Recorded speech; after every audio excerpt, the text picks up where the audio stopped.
Hello, I'm Rafael Mazuz, Managing Director of Diligence Wound Care Global.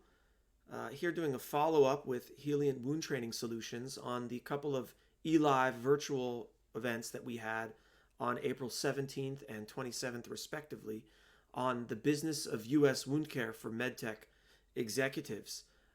Just tremendous feedback, tremendous interaction, and unfortunately we didn't have time for all of the questions that came in to answer them in the live session, especially on the 27th of April, which was just great, amazing. And so we're doing this follow-up video to just touch on some of these, opening it up to the public, even if you were unable to join us for those sessions, maybe to get a little bit of a taste of some of the topics that we covered. And to tell you about our upcoming sessions, May 28th at 2:30 p.m. Eastern Time and June 3rd at 11:30 a.m. Eastern Time. Both will also be on the business of U.S. wound care.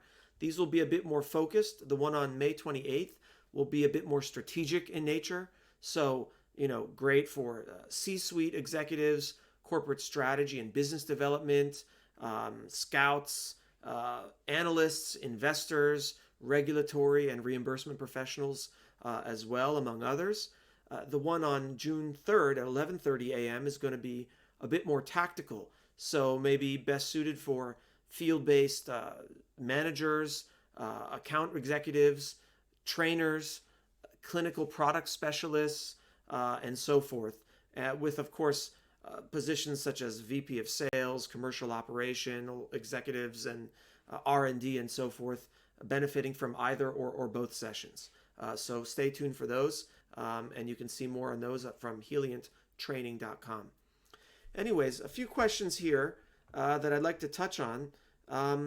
One of the questions that came in during the session that we didn't quite get to touch on enough was, we talked about these KPIs, key performance indicators, and other metrics that are used primarily in wound care centers, wound care clinics. That was kind of the point, why they have so much budget and money and authority to treat the wounds as they see fit with advanced products, whereas other settings like skilled nursing facilities or home care, it can be a struggle to get the premium or advanced products used, and the KPIs is probably one of the reasons that they have that credibility. So the question comes in, is there a payment model for these KPIs, such as healing rates, median days to heal, outliers, and so forth? Well, the answer is it depends. Depends on the care setting primarily. First of all, the HCAHPs, which are, what people talk about, all these, hospital-acquired pressure ulcers and patient falls and all these surgical site infections and all these things that everyone is always talking about in terms of linking quality, with air quotes, to reimbursement. Well, those are typically inpatient, acute quality indicators that do affect reimbursement. So for sure, pressure ulcers is a huge one. But when you talk about like the median days to heal for a wound, that's a tricky one, because as we discussed in depth on the webinar, when a patient's in the inpatient setting with a wound, with a complex wound at least, they're not typically there for just the wound, or at least not the majority of the time. And insofar as they are, it's not really reasonable to expect the wound to heal. These wounds take weeks or months or years to heal, if ever. And the inpatient stay might be 3 days, 6 days, sometimes for wounds they're 10, 12, 15 days, but not really usually enough for the wound to completely heal. So the fact remains that aside from surgical site infections, hospital-acquired pressure ulcers, or kind of more general non-wound ones like average length of stay and 30-day readmissions and patient satisfaction, which are important, it's tough to get paid for those specifically because those are inpatient indicators. So just something to be aware of. Even something like patient satisfaction or the length of stay, those are often determined by so many things. It can be very difficult to isolate all the variables and conclude that, well, because we improved our wound care by 20%, we reduced the days to heal by 20%. It doesn't always follow with so many complex issues happening over the weeks and months that the average patient is in treatment. But Insofar as some of the other revenue models that we discussed on the webinar, like the total payer revenue, which is the one that's more in the rural settings where they just get the hospital system or health system gets a ton of money, and whether they spend it in the home care, in the clinic, in the hospital, telemed, whatever they want to do, that's their money to take care of these typically rural populations where they're the only healthcare system in town. Almost like a natural monopoly, kind of like a cable company or something like that. In those cases, you absolutely do have an incentive to use these KPIs and metrics even beyond the wound clinic, and say, all right, if we can get them out of the hospital faster or prevent their readmission because the wound clinic has a higher healing rate, or the home care setting has a higher healing rate, or whatever it may be, or keep them an extra day in the hospital and use our products and invest in our technologies, with the goal of shaving maybe 4 weeks off of their wound healing trajectory, that absolutely could make a case. But keep in mind, who is your customer then? It may not be the doctor and the nurse that you're typically used to selling to. It may very well be, if they're very involved in the leadership of that rural health system or global payer system, like they have in some other areas, similar to total payer revenue.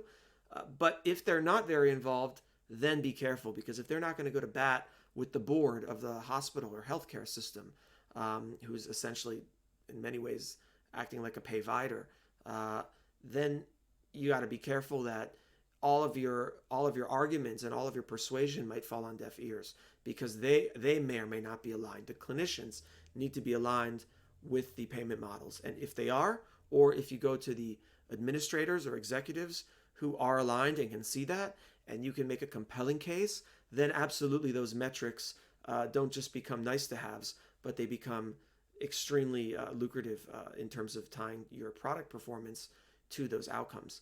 One final point on this one is that, as we discussed kind of the issues with the management companies over the last couple of decades and the history of that in the United States, many of them are as they update their contracts, they are putting in some kind of quality metrics like median days to heal or healing rate as part of their compensation. So all of a sudden, they're not all just fixed management fees or fee for service. Some of them have a quality component. And insofar as you can influence that, you may be able to drive a lot of value if they're managed. But it's still not going to be typically the majority of the reimbursement. So just keep that in mind. If you have some products and you help with healing, it can be very tough to totally link those to those payments, because they're one of hundreds of variables in patient outcomes, but something to be aware of nonetheless. Next question is, even if the wound is healed, is there a payment model to prevent recurrence of the wound? Great question. You know, people talk about that, and there are, insofar as, again, the payviders and managed care organizations, HMOs, IDNs who insure, maybe they see, 1 million patients, but 100,000 of them are insured by them, like their employees, for example. Those are great ones to articulate that value about, look, not only do we heal the wound, but it's a wound that's less likely to recur, because we had a better quality of scar tissue, for example, or because we educated the patient on things that will be with them well beyond the actual epithelialization of the wound itself, or we check in with them every week or two, or we discharge them with some of these new products to help with early assessment of when tissue starts to break down, kind of pre-wound. All of those things are good and well, but it depends where. You go to your hospital and tell them that after 30 days you're going to prevent a readmission. On paper, at least, depending on their business model, you're maybe just taking away their revenue, their patient volumes. So be very careful that you're aligned with the way that your client does business. So the recurrence is not going to be so great for the fee-for-service people. It may be a great argument for those who are on global periods, such as a surgeon who might get paid for 30 or 60 days after the procedure to manage those outcomes. And of course, for sure, a payvider who's providing healthcare services, wound care services, as well as some or all of the risk financially for the cost of that, including recurrence. Next question is, in your opinion, will the number of wound care centers in the U.S. continue to plateau or even decline in the coming years? We did touch upon this very briefly when it was asked, though a bit rushed, and I wanted to add a bit more clarity to this point. So we're going to throw up the chart that we had on the presentation from research that we've done showing the approximate number of U.S. wound care centers over the last 20 years or so.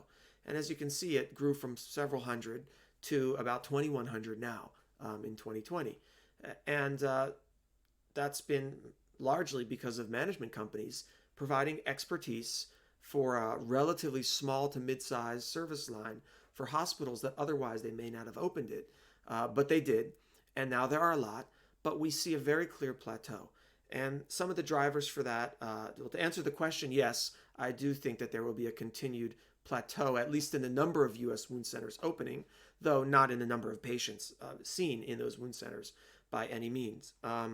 So we see, first of all, a lot of pressure on the management firms, financial pressures for a plethora of reasons, but they are the traditional driver in opening these up, and as they have pressure, and it becomes more costly for each marginal one to be opened, or there's more competition among management firms, and other factors like that, that's going to, the attention's going to go to pain clinics and to, prostheses centers and all kinds of other service lines, specialty service lines, but service lines nonetheless, and maybe not as much for wound care. Secondly, almost every hospital who wants a wound care center has one now. They've had ample opportunity to open them. Most of them are very happy with their wound centers. They have good outcomes. Typically, their patients are happy. They bring revenue to the hospital, not only from the wound care itself, but by attracting other patients for vascular surgery, plastics, orthopedics, primary care, emergency room, infusion, oncology, imaging, labs, you name it. The patients themselves bring a lot of revenue. They keep the hospital very busy, let's just say. And of the, 5,000, 6,000 or so, depending on how you count them, hospitals in the U.S., take out all the ones that are critical access hospitals. That's between 1,000 and 2,000 or so. The small hospitals that couldn't support a wound care center in terms of their volumes, they just can't justify it with the density of the population in that area. Layer on top of that the systems that maybe they have 6 hospitals in the system, in the health system, and they already have 2 or 3 wound clinics. They might not want a clinic at all 6 hospitals, especially if they're in close proximity, or if they're providers who are passionate about or do a lot of wound care are already bouncing between a couple different facilities. They might not want to do that. So, and then the reimbursement pressures, of course. So it becomes more and more difficult to say that there are going to be, hundreds of new wound clinics opening in a year like there used to be. There will be new ones, but it's not going to be at the level that it once was. Also, because of these telemed restrictions that have been lifted, the reimbursement and so forth, I think you're still going to see the wound care center in most cases as the hub of navigating the patient care. So your average wound center might have, let's say, 100-ish active patients at any given time, right? And of those, they might see about 400 encounters in a month, because 100 patients coming on average once a week. Some come 2 or 3 times a week. Some cancel or they get healed or whatever. Let's just say 400 encounters a month, 100 active patients. Well, what you might see in the future is now the wound center has 200 active patients a month, but 350 encounters, or maybe 400 still. So if they're going to be more and more orchestrating the care with home health and with self-care and telemed and family members and the hospital, inpatient and the nursing home, especially as we see consolidation among health systems, I think that you'll see the wound centers doing more and more case management, though their volumes may not continue to grow, and for sure the number of wound care centers is not going to grow exponentially like it had been in the past in the U.S. Outside of the U.S., of course, the infrastructure is very weak relative to the number of complex or chronic wounds, and absolutely we may see more and more wound care centers in those markets as well, because they do not have the thousands of wound centers that exist in the U.S. today. Final question that we're going to touch on here is a follow-up from our Business of U.S. Wound Care for Executive session. This question is, new patients are obviously vitally important to the volume and census of a wound center. So this participant asks, how can we as vendors help our accounts regain the influx of new patients? Obviously, we discussed COVID-19 in pretty great detail. We looked at some of the tissue analytics data, reviewed some of the analysis at diligencewoundcareglobal.com, and talked about the implications for vendors, for industry. So this person is following up on that and saying, okay, I'm sorry. We also talked about adding value to your clients beyond just here's the value in my physical product. We talked about operational clinical flow value. We talked about marketing and referral generation. So clearly putting COVID together that we had discussed with, okay, how can we add value for driving volumes and new patient referrals to our customers? This is kind of the genesis of that question, just to give some context. So the answer, again, it depends on the category of your situation and of your product specifically, or solution or service.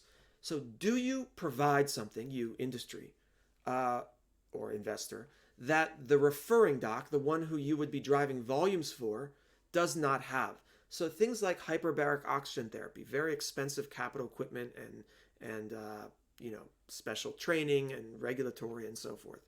Allograft, cellular and tissue products, debridements, which there are physical products for that, and also just the skill and the setup to clean up after that. I mean, you don't want to usually be doing that in a clinic that has carpet on the floor, for example. Let's just say that. Diagnostics, or access to a multidisciplinary team where you have vascular, endocrinology, plastic surgery, infectious disease, podiatry, etc., all under one roof.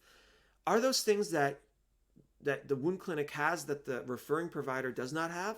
Well, then absolutely, that's a great way. If you as industry, or in particular field reps, have good relationships, maybe from just in general, people who use a little bit or none of your product because they just don't have the cash flow for an expensive cellular product in their physician office, but the wound center that's affiliated with the hospital does, then absolutely that could be a very compelling reason to drive those patients to the wound center.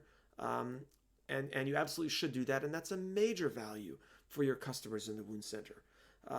Another thing is that some of these providers, you can help them to reduce the medical, legal, or reputational liability for these wounds. So if they're not very confident in their ability to heal these wounds, whether they have a dearth of products, of the advanced products, they just have gauze and tape on the shelf, or they don't have the skill or the time or the knowledge and education, do they really want to be on the hook for a lawsuit for amputation of a diabetic foot ulcer or an ischemic wound because they weren't set up to do ABIs or hyperspectral imaging to diagnose that, or a TCOM, or because they weren't set up or they didn't have the products or the know-how or the time to offload the wound or to debride the wound, or to know if it's infected and treat that infection topically as well as systemically. There are so many reasons why a lot of these providers don't want to see wounds. Or you might be like, they might be a podiatrist who focuses on sports med, or a plastic surgeon who focuses on recon and cosmetic aesthetic surgery, and they might not want those wounds in their facility. So absolutely, these are great ways that if you have a relationship with them, maybe that you sold them another product. I remember a rep had sold some antifungal product to a lot of podiatrists in the area. And when he moved into advanced wound care, working for a major company, he was very much willing and able to help me with get those referrals from his former customers, who now were not really high potential customers for his wound care products, though he did very well selling them topical antifungals for a pharmaceutical company. Another thing is that you can ask them, these referring providers or potential referring providers, do you have the staff and the products to deal with this? Does this mess up your clinical flow?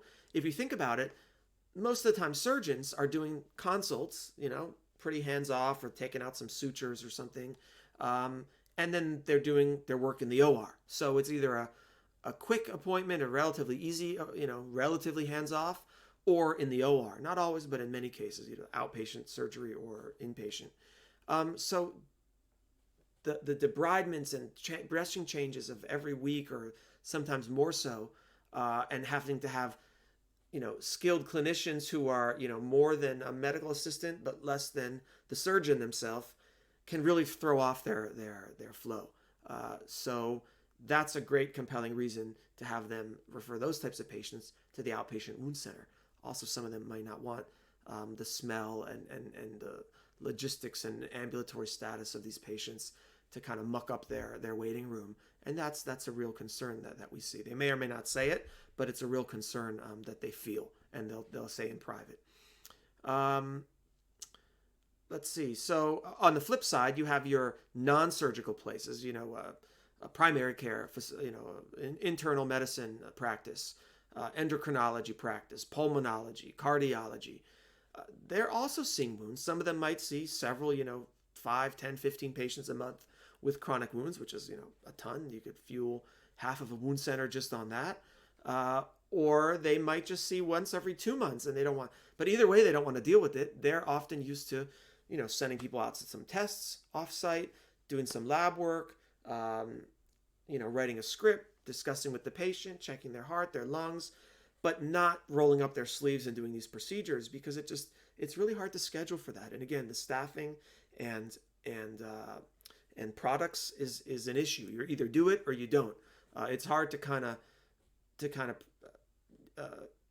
be ready at all times for these complex patients, physically complex, to care for if once in a while. And so typically they would be more than happy with your help as industry to send that to a wound care center or other specialists, doctor's office, a colleague who does. The important thing is that they don't want to lose that patient, and often they want still for them to come back to them for the surgery. Like if they need their vascular or plastic surgery or orthopedics, they want them to come back to there, or for podiatry or for primary care or whatever it may be. So that's an important one that requires trust. It does require trust that you're going to ensure that they do get that patient back. And that can be tricky for industry when you're not controlling the actual service delivery.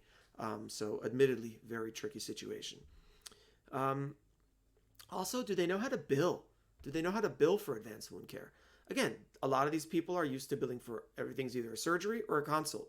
But compression, the 10 or so flavors of debridement, of biopsies, of cultures, of negative pressure, of allograft applications, all of these things, they might not even have it set up in their system or know when to bill for what. So if they're using it, even if they do have access to expensive wound care products and they're not billing for them properly, they're more than likely losing money on that as well. So something, again, we're just giving you some ammunition of why the providers you have a good relationship with may very much, how you could sell to them to refer to the wound center or to another care setting where your products and services and diagnostics actually are going to have a much higher propensity to be used. And finally, another new thing is allowing them to be involved via telemed. So just because they refer to the wound center, they still could be involved in the care. Maybe just not in the hands-on care, or maybe only in the hands-on care, and not on all the workup and diagnostics. So that's a nice little one. It's a whole nother discussion how the handoffs of, you can't have 5 doctors, I don't think, video conferencing in and everyone's billing a full, E&M for what's going on. Though there definitely is a place for interdisciplinary care. Maybe the wound clinic can help to guide them for the simple cases, and then for the more, knowing that the more complex ones, then they'll come to the wound care center, and that could be a nice collaboration, especially as wound clinic volumes tend to be down. So allow them to be involved via telemed. And of course, pre-COVID, a great one was in-servicing together with the wound center, or again, home care or nursing homes. Side note, we talked about on the webinars how because of this PDGM and PDPM new reimbursement for home care and nursing homes, there is a lot more upside, something like $500 on average for home care per episode to see wound care patients. So in many cases, they used to lose money on home care patients with wounds because it's just so expensive to treat them, and the products are relatively expensive, and the visit frequency is relatively high, and sometimes they didn't like them in some cases. now people are fighting for them because that $500 per 30-day episode goes a long way. So whatever the care setting is, in services, breakfast, lunch, pre-COVID was a very good way to do it with the home care agency to get referrals, or the skilled nursing facility, or the wound care center, or whatever it may be, or a dinner meeting with maybe case studies where the wound care doctors present cases and you can talk about your product or service together with the wound care center or home care facility. Maybe get a bunch of primary care doctors together, or hospital social workers and case managers, and talk about why this nursing home uses your products as well as their skilled clinicians and so forth, and why they should refer their patients with wounds, discharge them to this skilled nursing facility or to this home care company. Or you really want to get complicated, and go all out, bring them all together: the wound clinic, home care, nursing home, acute, all the care settings. And if you can really coordinate that, you will drive a tremendous amount of value. I almost can guarantee you, if you can pull that off, people will not be arguing about why your product costs $10 and the other companies is $9.50. It's very unlikely to come up if you can pull that off. And increasingly with consolidation, I think you can. The only challenge here is because of COVID.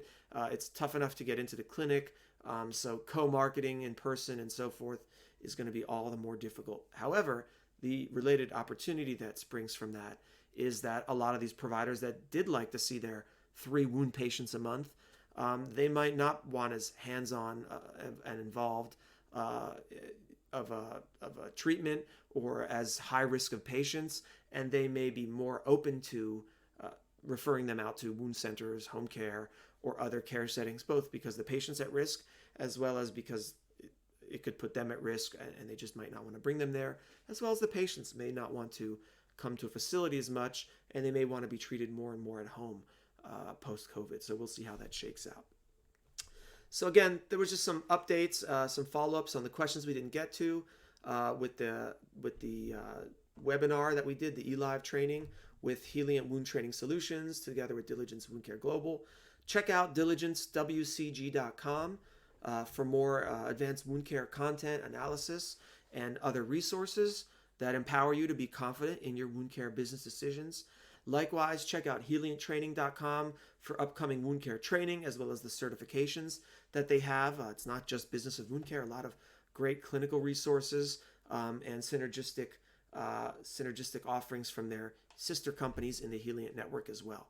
So once again, I'm Rafael Mazuz with Diligence Wound Care Global, partnering with Healiant Wound Training Solutions to give some follow-up to our business of wound care content. Next sessions on May 28th and June 3rd, 2020.